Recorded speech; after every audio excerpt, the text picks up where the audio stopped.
I've talked to sponsors over and over again, just like you have. Yeah. I'm like, did you enjoy sponsoring? I'm like, listen, I enjoyed sponsoring, but no one What'd I get out of it?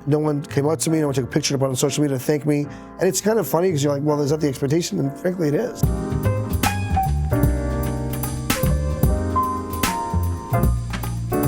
Aakash, so I always like to start these things off with like really hard-hitting, nitty-gritty, detail-oriented questions. Okay. So I'm gonna do that with you today. Tell me, do you believe pineapple is an acceptable pizza topping? Absolutely. Really? Yeah. Oh, man. And you need to spice it up with some jalapenos. Oh, no, I can't do that. You need some spice and the sweetness. Sweet at the same time? I'm telling you, it's like magic. Man, you know, the texture of the pineapple is like, it gets to me. Like, too soft for you? Yeah. Now, you know, when I was growing up, my mother ate them, and I would pick them off, and the sweet flavor it left behind was nice. But if I accidentally ate one, it would throw me off, man. But do you like spice? No. Okay, so you don't. Well, try it with something else, but you got to mix and match it. Little sweet, little something else, maybe a little salty or something like that. Exactly, a little onion or a little mushroom or something like that. Okay, all right, I'll try it, and then I'm gonna let you know how it went. Yeah. No promises, but we'll taste test it. All right. So tell me about your business. More specifically, tell me about when you realized that there was a need in the market. There was nobody doing what you were doing, and what sparked the start of Elevate. Oh, thanks for asking. Thank you for having me on, man. I appreciate it so much, Chris. You know, I graduated college and I thought I was gonna be a journalist. And so I studied political science and English. I'm like, all right, I'm gonna get into journalism. And I started to kind of go down that path and realized I'm more of like a PR person. So I worked in the PR world. And to answer your question, I just kept bouncing around PR opportunities, which is great, but there was no stability. And so a buddy of mine had a startup and they were like, just like you, very, very entrepreneurial. And he said, why don't you come help me run this company? And I was like, well, I don't know what that means, but I like talking to people and I like sales and like business development, so I'll try that. Okay. So as I was doing it, I really enjoyed it and we did really well. And then we sold that company and I didn't have any equity or anything like that, but I realized that from talking to my buddy who is thinking about the future and what his strengths are, he's like, dude, I like being in the office and you're really good at being out of the office and kind of connecting. Yeah. That's kind of when it clicked. It was like, all right, I talked to him, I talked to 5 other friends of mine, they're like, you don't think I should do this for a business? I don't think I should do it for a business. You think I should do it? So I said, let me try it. So everybody else was like saying you should go for it. Right. Okay. And that's how it really is. It's like it's like you kind of need 1 or 2, 3 people to validate your kind of thesis. Yeah. And I was like, you know what? I have nothing to lose. You just gotta try a little bit harder. So I launched the concept in February 1, 2012 after talking to 50 different people. Okay. I had 3 clients my first month, which was February 2012, 2 my second month. Okay. And 1 my third month. So April 2012, I was like, what am I doing? Why am I in this business? So I kind of, you have to refresh and redraw, go to the drawing board. I was like, what am I missing? And what I miss is people like networking in person. So they like specialized events. True. And so I said, let me pivot a little bit. And then May of 2012, I had 8 clients and today I have 30. 30. That's what's up. Okay, so talk to me or the audience. Tell me what it is. If I'd never met you and I never knew how awesome your organization was and your service, tell me how you would describe it to me. Outsource business development in 2 words. Okay. But basically, at the end of the day, we're helping companies or clients get to know the right people faster. Yes. So what I mean by that is the biggest challenge for CEOs today is how to use time effectively. You get invited to 3 events a night and you really can't be in 3 places at once. I don't know if you can, I can't. No. And so when I go to an event, I want to make sure I know the right person quickly, get to know them, get to build that rapport, and then go to the next thing. Mm-hmm. And so we're basically that concierge is the word I use. Okay. When you go to a nice hotel with your family, you say they have a concierge. Right. Concierge tells you where to go to dinner, what dish to order, what server to ask for, gets you the transportation there, right? Well, we're networking concierges at Elevate.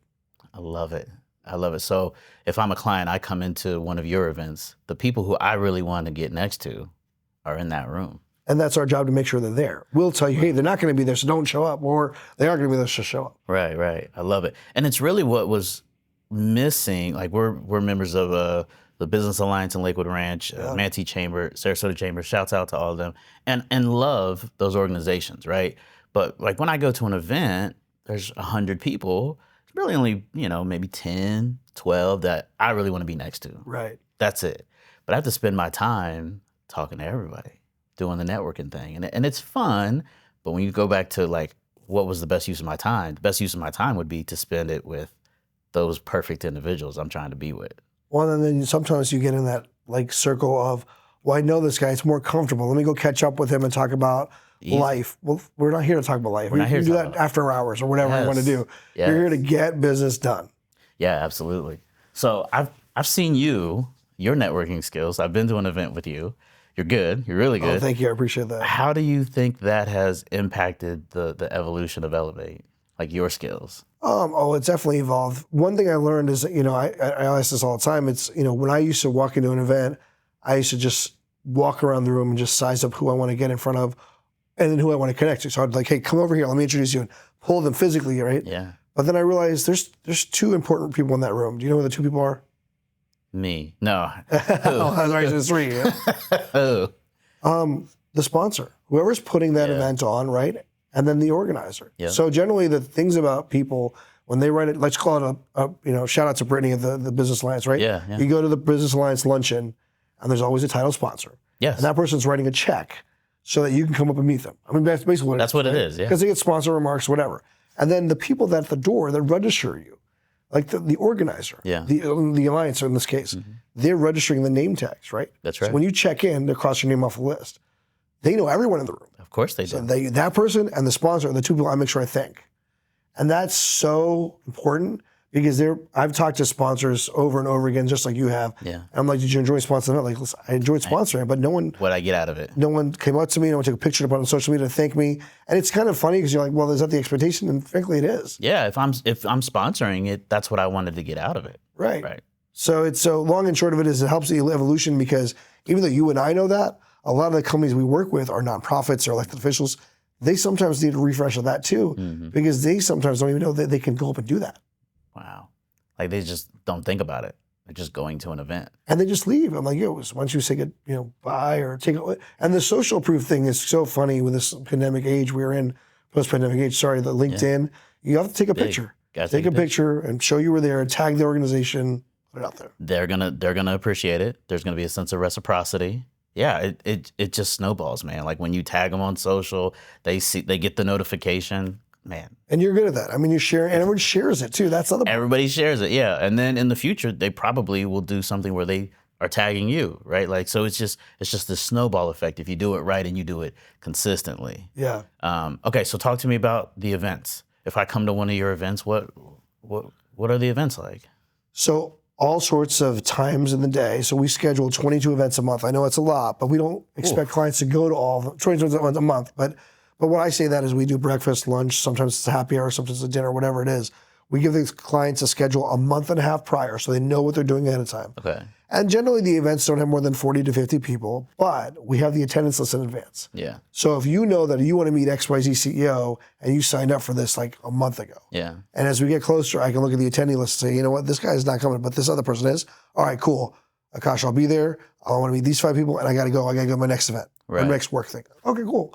So back to the conversation is what we're wanting to do is build the right rapport and then move on to the next thing. Gotcha. Because business is not going to actually get done there, right? Mm-hmm. You're going to say hello, shake some hands, give some cards out, maybe have some small talk. But you're not going to be like, oh, this is what I charge. So here's my contract, not. right? Like, no. But it sounds like, is there a speaker? Is there anything like that? Yeah. So, great question. So thank you for asking. So we do have luncheon speakers. Okay. Sometimes you breakfast speakers. And then in the after hours, it's more social networking. Which is how but everyone goes in the room and introduces themselves. Okay. So then if you didn't know this person was coming, and then someone walked up or walked in or whatever, because it's a new client. They introduce themselves. They introduce themselves. Like, I want to go talk to this guy. And everybody that's there is a part of this group that you have. Correct, yeah. So you know who they are, what they do, what makes them tick. Nice. And we've been doing this, and that's the good part of being in the same area in the community, where we actually know the boards they serve on. Okay. Which can, or even if, and sometimes it's personal, like someone's mom passed away of cancer, they're open with that. So I share, so this person works for the Cancer Society. Hey, you should probably chat. Maybe you want to get involved, you know? That's huge, because so many connections that are meaningful are forged through nonprofit service. Correct. Right? So like if you're serving a nonprofit that's doing, helping with cancer research or whatever, and so is this person, like naturally they're going to gravitate as long as they're in the same room together. Correct. And now they are. And I've been on boards of nonprofits for years, and I think that's the other part of it. People realize, yeah, you're volunteering for a great cause, Yeah. but within that board, you can also network. Big time. Yeah. And so a lot of times companies ask us, hey, can you put us on a board? All right, well, what's your passion? Well, I like education. I want to help education. I want to help children. All right, well, why don't we set up meetings with the 5 executive directors of the nonprofits that we know? Obviously, Big Brothers, Boys and Girls Clubs, Children's Cancer Center, Early Learning Coalitions, whatever it is, right? I didn't know you did all this. Yeah. Well, yeah, you just got to talk to them. And you've done that by growing your own network. And serving in those capacities. Yeah, for sure. So I can tell them the expectation of time, because obviously time is valuable, right? Big time. And some people don't want to sign up because they don't physically have the bandwidth to take on another board. Yeah. But I have to tell them expectations. Okay, this is 4 times a year. It's 2 hours a week, whatever it is. Which is the biggest part of like maybe not the biggest, but when I'm asked to serve on a board, that's what I want to know. Yeah, I want to know, like, hey, what's the time commitment? Yeah. Because if there's a question about me being able to fit it, then I'm not going to be able to really serve the way that you're asking me to serve, right? But typically nonprofits are saying, this is what we do, this is what we do, this is what we do, this is what we do. And for a board member, that's like, for a busy CEO, how am I going to fit this in my schedule? Well, then they ask for the commitment to, let's say they have a breakfast event, a charity gala, or whatever it is. Can you get a table? All right, then you got to fill that table. Right. And you got to, so it goes back to like, so now it's all about how do you strategically plan on how you give back. Right. And so that's what we're telling our clients. It's like, do one thing and do it right. Yeah. And then the next part of it is, do I want to be in leadership? Do I want to be the chair of the organization? Right. Right, so you got to be on this committee. Yeah, exactly. Wow, which nobody asks potential board members. Correct.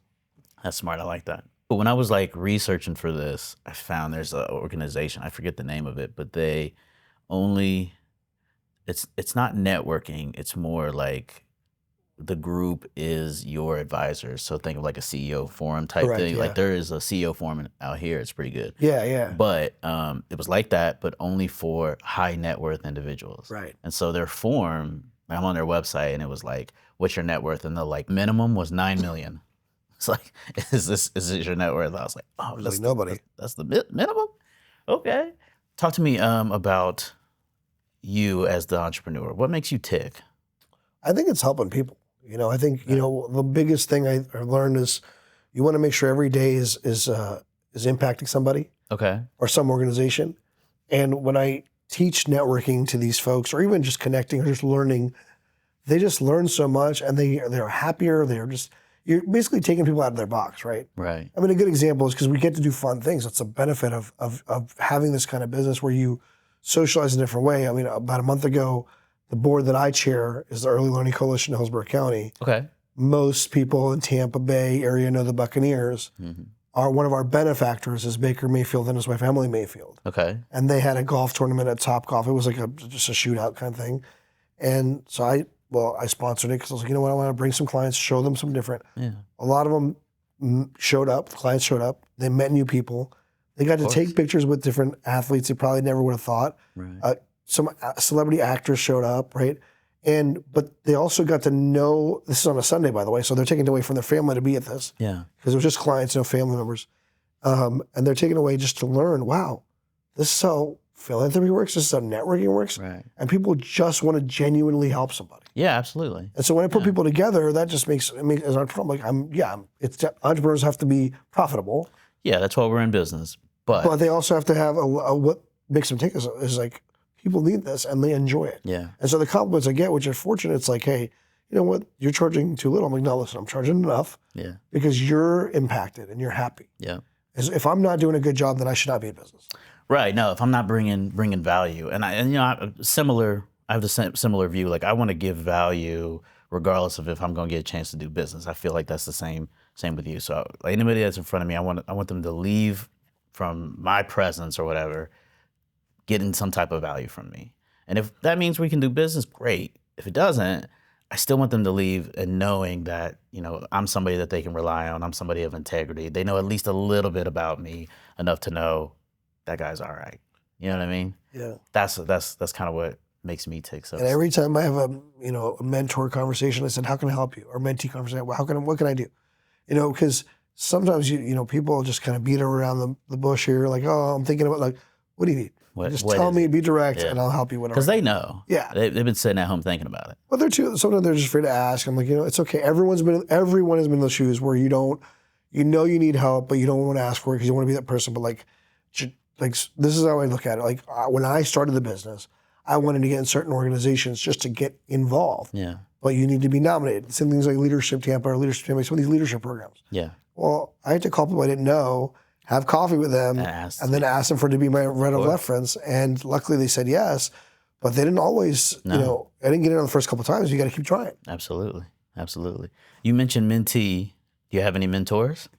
I do, yeah. I have a few different mentors. Some are in the business, some are not. Yeah. But they're people I just kind of lean on when I am in a difficult situation. Yeah. You know?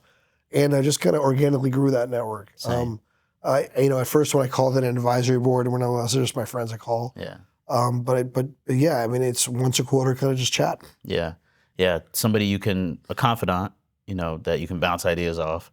And particularly I like having a mentor that will tell me that something's a bad idea. Right. Or they'll tell me no or whatever. They won't just agree with something that I'm saying. Because I'll get this idea or whatever, and I'll say, man, what do you think about this? That's not a good idea. Here's why. And they'll bring me, points that I hadn't thought of. That's what I want out of a mentor, somebody that's going to be real with me, you know what I mean? Be honest, because they don't want to waste your time. No, of course not. So yeah, I've got 5 or 6 myself, and they change. When I started the agency, I had one. Shout out Rich. I don't think he's living in the area anymore, but he had started and grown and exited successfully an agency. Wow. And so I'm picking this guy's brain like crazy. Like, okay, what am I doing? I'm just starting out. Like, what am I missing? Tell me this, tell me that. It was huge for me. And then as I've grown and evolved, I have a mentor for this or for that, networking or speaking or whatever, just different people that can pour into me their expertise. And it's so valuable. For sure. Wish I would have started getting mentors like way earlier. Same. I wish I actually started my business when I was like right out of college. No, right? Because you have to fail, right? Yeah. To keep going. Yeah. And so if you fail early, you keep going and you'll be okay by the time you want to. So, but I think I started at 27, and by 30 I was like, all right, this is what I'm doing. Yeah.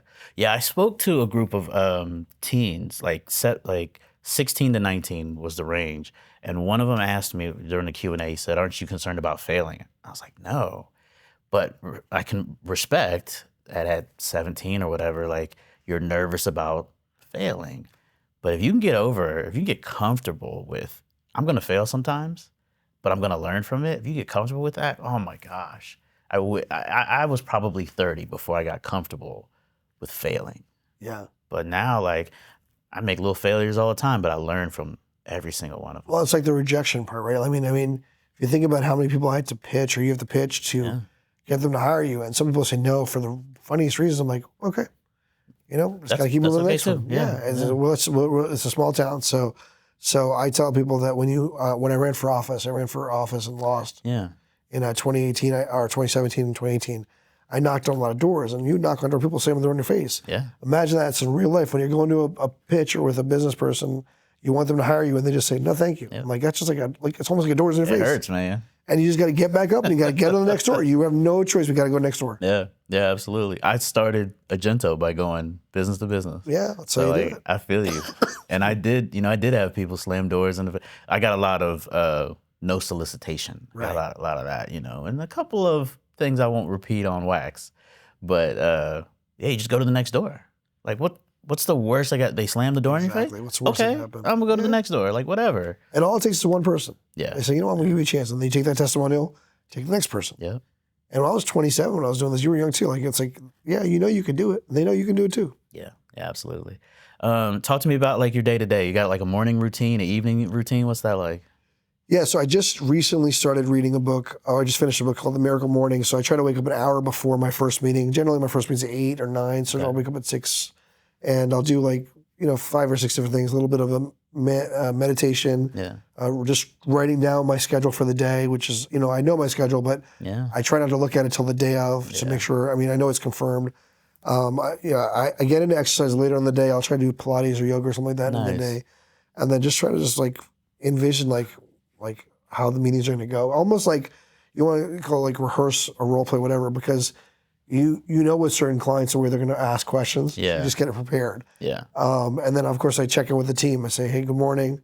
What's on the tap for you guys today? I'll see you at this event. I'll see you at this event. Or sometimes I won't see them.